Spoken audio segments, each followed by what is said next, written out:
Bismillah. Assalamualaikum warahmatullahi wabarakatuh.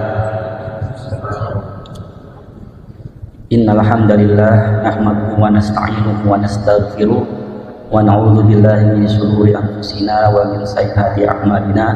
Man yahdihillahu fala mudilla lahu wa man yudlil fala hadiya lahu. Asyhadu an la ilaha illallah wahdahu la syarika lahu wa asyhadu anna Muhammadan abduhu wa rasuluhu la nabiyya ba'da. Allahumma shalli wa sallim wa barik ala sayyidina Muhammadin wa ala alihi wa ashabihi ajma'in, amma ba'du. Subhanaka la ilma lana illa ma 'allamtana innaka antal alimul hakim. Allahumma la sahla illa ma ja'altahu sahla wa anta taj'alul hazna idza syi'ta sahlan. Allahumma ati nafsaha taqwaha wa zakkiha anta khairu man zakkaha anta waliyuha wa maulaha. Alhamdulillah, ma'asyiral muslimin, jamaah salat isya dan tarawih Masjid Ar-Rahmah yang dimuliakan Allah. Segala puji dan syukur kita panjatkan kepada Allah Subhanahu wa taala atas setiap kebaikan yang Allah hadirkan di tengah-tengah kehidupan kita, atas setiap nikmat yang Allah berikan sehingga kita dapat mudah menjalankan amalan ibadah puasa. Bersyukur kepada Allah Subhanahu wa taala atas hidayah dan petunjuknya sehingga kita masih diberikan kesempatan untuk melaksanakan amal-amal saleh, dan juga kita masih diberikan kesempatan untuk memperbanyak istighfar, mohon ampun kepada Allah Subhanahu wa taala atas setiap kelalaian atau kemaksiatan yang telah kita lakukan. Ma'asyiral muslimin, jamaah salat isya dan tarawih yang dimuliakan Allah Subhanahu wa taala. Pada kesempatan hari ini, tema yang akan diberikan adalah agar terhindar dari tipu daya syaitan. Tentu di Ramadan ini, bapak-bapak, ibu-ibu, jamaah salat isya dan tarawih yang dimuliakan Allah, di Ramadan ini betapa banyak di antara saudara-saudara kita yang masih belum diberikan kemampuan dan kesempatan untuk berlama-lama duduk di masjid, untuk berlama-lama beraktivitas di masjid, untuk berlama-lama menyimak Al-Quran, untuk berlama-lama dalam sholat tarawihnya. Karena betapa banyak di antara mereka yang sebagian besar adalah kaum muslimin, tetapi mereka masih disibukkan dengan perniagaannya, mereka masih disibukkan dengan tuntutan nafkahnya, mereka masih disibukkan dengan pernak-pernik dunia yang telah menyilaukannya. Tetapi Allah Subhanahu wa taala memilih kita sehingga kita dapat diberikan kemampuan, maka duduk-duduknya kita di sini adalah atas izin dan pertolongan Allah Subhanahu wa taala. Maka hendaklah kita bersyukur, bersujud dan berdoa kepadanya. Ma'asyiral muslimin, sidang salat tarawih yang dimuliakan Allah Subhanahu wa taala, berbicara soal bersyukuran kepada Allah, tentu Allah Subhanahu wa taala mengisahkan agar kita belajar terhindar dari tipu daya syaitan. Karena tugas syaitan adalah diantaranya menghilangkan manusia dari rasa syukurnya atas nikmat-nikmat yang Allah berikan, sehingga manusia-manusia tersebut menjadi orang-orang yang kufur dan mereka melupakan Allah Subhanahu wa taala. Tentu hal ini tidak akan merugikan Allah, tetapi justru yang rugi adalah manusianya. Maka berkaca dari kisah pertama kali Allah Subhanahu wa taala ciptakan Nabi Allah Adam alaihissalam, di mana kenikmatan sudah didapatkan oleh iblis di surganya Allah Subhanahu wa taala. Tetapi ketika Allah Subhanahu wa taala menciptakan manusia pertama kali, yaitu Nabi Allah Adam alaihissalam, kemudian Allah Subhanahu wa taala memerintahkan iblis untuk bersujud dalam rangka menghormatinya. Maka apa yang terjadi? Iblis yang sudah memiliki banyak kenikmatan dan hidup di surganya Allah justru membangkang kepada perintah Allah. Apa yang dikatakan ketika Allah Subhanahu wa taala berfirman di dalam surah Al-A'raf, qala ma mana'aka la tasjuda id amartuk. Apa yang menyebabkan kamu tidak bersujud kepada Adam ketika aku perintahkan? Bayangkan, ketika satu perintah saja diabaikan oleh iblis, kemudian beliau berucap, qala ana khairum minhu khalaqtani min nar wa khalaqtahu min tin. Tentu saja aku lebih baik daripada dia, karena engkau ciptakan aku dari api sedangkan engkau ciptakan dia dari tanah. Maka lihat bagaimana kelanjutan kisah ini. Allah Subhanahu wa taala kemudian berfirman, qala fahbit minha fama yakunu laka an tatakabbaru fiha fakhruj innaka minas sagirin. Allah Subhanahu wa taala langsung mengusir iblis dari surganya Allah, dan Allah berkata, engkau tidak pantas menyombongkan di dalam surga, maka keluarlah, fakhruj innaka minas sagirin, sungguh engkau termasuk makhluk yang hina. Bayangkan bapak-bapak, ibu-ibu yang dimuliakan Allah Subhanahu wa taala, kenikmatan-kenikmatan yang didapatkan iblis saja tidak menjadikan dia memahami hakikat nikmat yang Allah berikan, apalagi kita manusia yang berharap dengan surganya Allah Subhanahu wa taala. Maka sejak saat itu iblis mulai memusuhi manusia, keturunan Nabiullah Adam alaihissalam, sehingga iblis berjanji untuk menyesatkan Bani Adam. Maka bapak-bapak, ibu-ibu yang dimuliakan Allah Subhanahu wa taala, agar kita terhindar dari tipu daya syaitan yang hari ini banyak sekali bisikan-bisikan yang telah dilakukannya menyesatkan Bani Adam. Di antaranya karya-karya iblis yang perlu kita ketahui. Kenapa? Karena Allah Subhanahu wa taala sudah meyakinkan kita, bahkan sudah memerintahkan kita, mengultimatum kita. Sesungguhnya apa? Inna syaiton, sesungguhnya syaiton lakum, bagimu, adalah musuh, adu. Fattakhidhuhu adu, maka jadikanlah ia musuh. Bayangin bapak-bapak, ibu-ibu, Allah sudah menegaskan bahwa syaitan itu adalah musuh kita, musuh manusia, orang-orang beriman.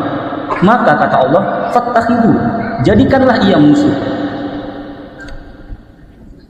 Kalau bicara soal musuh, tentu kita nggak jauh-jauh dari istilahnya peperangan. Yang namanya peperangan, Pak, jangankan peperangan, ibarat kata pertandingan sepak bola, ya, kita punya lawan. Apa yang kita lakukan untuk menghadapinya?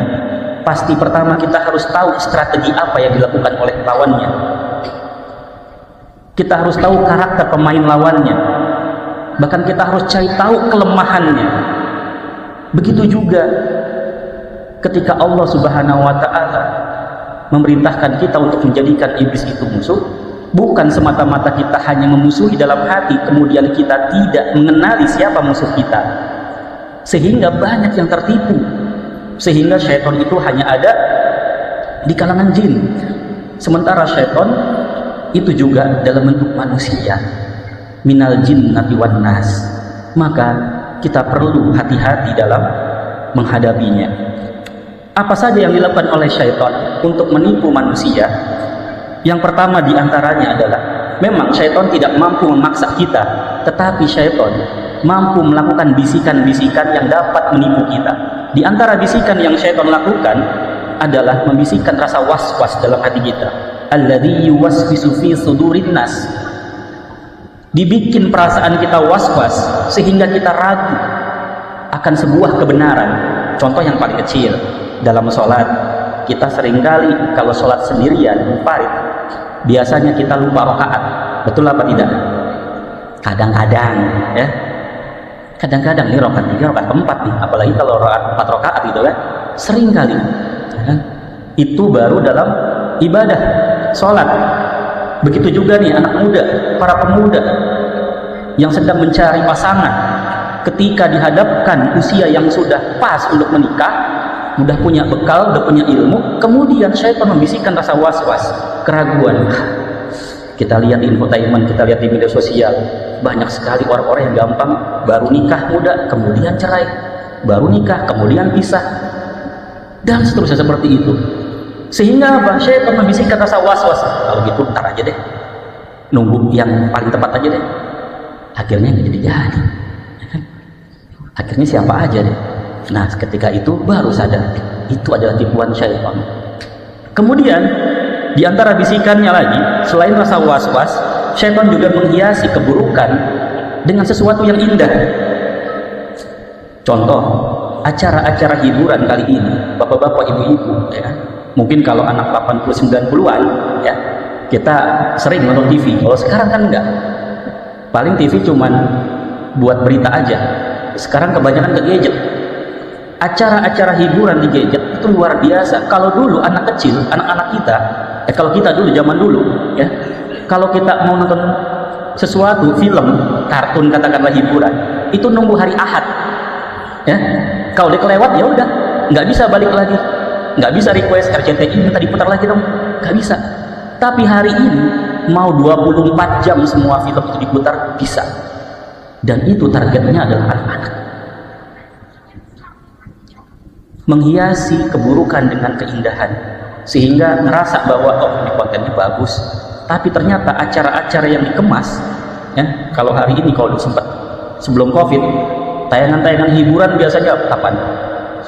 Menjelang maghrib, pas sahur, atau habis taraweh. Dengan itu waktu-waktu krusial, waktu-waktu di mana kita banyak munajat kepada Allah Subhanahu wa Ta'ala, tapi dikemas dalam acara keagamaan. Bapak-bapak, ibu-ibu yang dimuliakan Allah, maka kita harus waspada dengan bisikannya ini. Kemudian di antara bisikan syaitan adalah menunda-nunda kebaikan. Nah, contoh kisah yang paling masyhur adalah ketika di perang Tabuk. Rasulullah SAW jelas di peperangan ini mengumumkan bahwa semua umat Islam, semua orang beriman, semua para sahabat agar ikut serta berpartisipasi, terutama mereka yang punya kemampuan bekal dan kemampuan fisik. Tetapi ada orang yang tidak ada uzur, ya, sahabat yang bernama Ka'ab bin Malik radhiyallahu anhu. Ketika ia menunda-nunda, dia nggak ada uzur, tetapi dia santai, akhirnya sampai tertinggal jauh, sehingga dia mendapatkan dampak yang luar biasa yang Allah kisahkan dalam Al-Qur'anul Karim, di mana enggak, Pak, telat, enggak ikut rombongan jihad fisabilillah saat itu, ditazir, diboikot, dicuekin sama satu warga. Bahkan dalam hari-hari terakhirnya itu keluarganya harus pisah, maksudnya nggak tinggal di rumahnya. Kebayang betapa hati itu terasa sempit, padahal dunia sangat luas. Dan ini karena menunda-nunda kebaikan. Tadi di antara diumumkan oleh pengurus, ya, ada peluang-peluang kebaikan di masjid ini, maka jangan sampai ditunda-tunda. Ketika kita diberikan kelebihan Allah Subhanahu wa Ta'ala, maka sambut seruan itu, karena itu adalah ciri orang beriman yang memiliki ruhul istijabah. Ketika diseru dengan kebaikan, dia bersegera menyambutnya. Kemudian yang berikutnya lagi, di antara bisikan-bisikan syaitan yang perlu kita kenali adalah membuat dosa atau kemaksiatan terasa ringan. Bapak-bapak, ibu-ibu, hal ini jelas sekali. Dosa memang ada dosa kecil, ada dosa besar, tapi seringkali kita lupa ketika kita melakukan dosa atau kemaksiatan, bukan perkara dosa kecilnya, tetapi perkara kepada siapa kita melakukan dosa itu. Apalagi Allah yang maha besar, kita bermaksiat kepada Allah yang maha besar. Waliyadzubillah. Maka Bapak Ibu dan sekalian, ketika kita memandang dosa itu menjadi ringan akibat bisikan-bisikan syaitan, sehingga kita ngerasa salah itu nggak ada, benar atau salah itu abu-abu, sehingga yang terjadi yang benar disalahin, yang salah dibenerin. Terutama hari ini bapak-bapak, ibu-ibu sekalian, pastinya kita seringkali menyaksikan gadget kita, scroll berita-berita. Terkadang Bapak Ibu, sesuatu yang viral itu dianggap sebuah kebenaran, sehingga nilai kebenaran yang tadinya seharusnya punya value akhirnya menjadi kabur. Apakah ini kebenaran atau bukan? Yang penting viral aja dulu, perkara-perkara klarifikasi belakangan. Sekarang zamannya seperti itu. Mas, saya kadang-kadang kalau lagi naik motor gitu kan, begitu kesenggol atau gimana, sabar-sabar aja. Kenapa? Takutnya ada dashcam gitu kan. Kita cuman gini doang disangka gimana kan, terus dikirain pakai caption, nih pengendara motor begini, padahal belum tentu. Ini yang terjadi hari ini. Viral dianggap sebuah kebenaran, padahal itu dosa besar. Kenapa? Karena telah memprovokasi umat sehingga netizen komentarnya pada negatif semua. Maka kita perlu hati-hati, ini tipu daya syaitan. Yang terakhir, bisikan syaitan adalah membuat kebaikan terasa berat. Kadang kita diajak majelis ilmu itu berat banget. Padahal itu kebaikan yang dapat menjadikan nutrisi iman kita. Bagaimana tidak, ketika kita hadir di majelis ilmu, itu salah satu cara agar kita terlindung dari tipu daya syaitan. Berikut ini adalah bagaimana cara agar kita terhindar dari tipu daya syaitan. Yang pertama-tama adalah fasta'idz billah. Kita mohon perlindungan kepada Allah. Kenapa kita minta perlindungan kepada Allah? Karena syaitan itu nggak nampak dengan mata kita, Pak. Ya. Syaitan itu cuma bisa bisikin dalam hati kita, nggak nampak sama kita. Mau dikalahin gimana coba? Kita nggak bisa ngelawan. Kalau musuhnya kelihatan jelas kita bisa tarung sama dia, tapi ini nggak kelihatan. Maka satu-satunya yang dapat menolong kita adalah Allah yang mengetahui yang gaib, mengetahui yang nyata. Alimul ghaibi wasyahadah, cuman Allah. Maka perbanyak kita berlindung kepada Allah Subhanahu wa ta'ala. Bahkan mulai dari yang kecil, kita mau ke kamar mandi saja minta perlindungan kepada Allah. Allahumma inni a'udzubika minal khubuthi wal khaba'its. Bahkan sampai kita beribadah baca Quran aja, fa idza qara'tal Quran fasta'id billahi minasyaitonir rajim. Diperintahkan untuk minta perlindungan kepada Allah dalam ibadah, apalagi dalam hal yang sepele. Kemudian yang kedua, bagaimana cara agar kita terhindar dari tipu daya syaitan? Adalah melaksanakan zikir pagi dan petang. Ini adalah benteng diri. Kita sering mengucapkan zikir baik pagi dan petang, apalagi tadi dibacakan oleh Imam Syafi'i diantaranya. Ya. Wasbir, salah satu ayat yang untuk membuat terhibur diri kita. Bersabarlah kita bersama orang-orang yang senantiasa berzikir pagi dan petang. Kemudian berzikir ini bukan cuma sekedar lisan, tetapi dengan penuh kesadaran. Karena kadang istighfarnya kita harus diistighfari. Kenapa? Karena hatinya nggak connect sama Allah. Kemudian yang ketiga, menghadiri majelis ilmu agar kita terhindar dari budaya syaitan. Kita banyakin majelis, Pak. Banyakin majelis, Bu. Karena apa? Karena Rasulullah SAW bersabda, "Majtama'a qaumun fi baitin min buyutillah, yatluna kitaballah wa yatadarasunahu bainahum." Tidaklah suatu kaum duduk di antara rumah-rumah Allah, kemudian dibacakan ayat-ayat Allah, kemudian mempelajarinya, illa ghasyiyatuhumur rahmah. Diturunkan rahmat kasih sayang Allah. Wa hafathumul malaikah. Diutusnya para malaikat-malaikat untuk mendoakan kita. Nazalat alaihimus sakinah. Dihadirkan ketenangan dalam hati kita, meskipun masalah seabrek-abrek, pikiran kacau, tapi hati harus tetap slow. Kenapa? Karena ada Allah. Dan yang paling penting, wa dzakarahumullahu fi man 'indah. Kita, Pak, di dalam majelis itu Allah menyebut nama-nama kita satu persatu, di-mention, di-tag. Gimana nggak bangga kita? Kalau dalam pidato kenegaraan aja nama kita disebut oleh para pejabat, itu betapa bangganya kita. Ini yang nyebut Allah. Nah, 4 manfaat itulah yang bisa menjadikan nutrisi untuk kita terhindar dari tipu daya syaitan. Yang terakhir adalah jaga lingkungan, jaga konten-konten yang kita nikmatin di media sosial, Pak. Ya, Bu, jaga-jaga konten-konten yang kita lihat, scroll-scroll baik Reels, TikTok, Instagram, apapun itu. Hati-hati. Kenapa? Karena pikiran itu bagaikan ladang. Jika ia tidak ditanam dengan sebuah kebenaran, maka yang hadir adalah ilusi, khayalan, dan itulah yang terjadi berdampak kepada masyarakat. Akhirnya kemarin ada kasus bunuh diri, kemudian tiba-tiba nggak lama bunuh diri, kemudian ternyata mereka semua hasil dari pada konten-konten yang tidak jelas, tidak mengandung kebenaran. Bapak-bapak, ibu-ibu yang dimuliakan Allah Subhanahu wa Ta'ala, betapapun hebatnya tipu daya syaitan, Bapak Ibu, akan tetapi Allah Subhanahu wa Ta'ala akan memberikan kemudahan buat kita, karena tentu tidak ada manusia yang tidak berbuat dosa dalam kesehariannya, selalu melakukan kesalahan, selalu melakukan kemaksiatan, selalu melakukan kezaliman. Tetapi Bapak Ibu sekalian yang Allah, ini jadi penghibur kita. Salah satu hadis qudsi,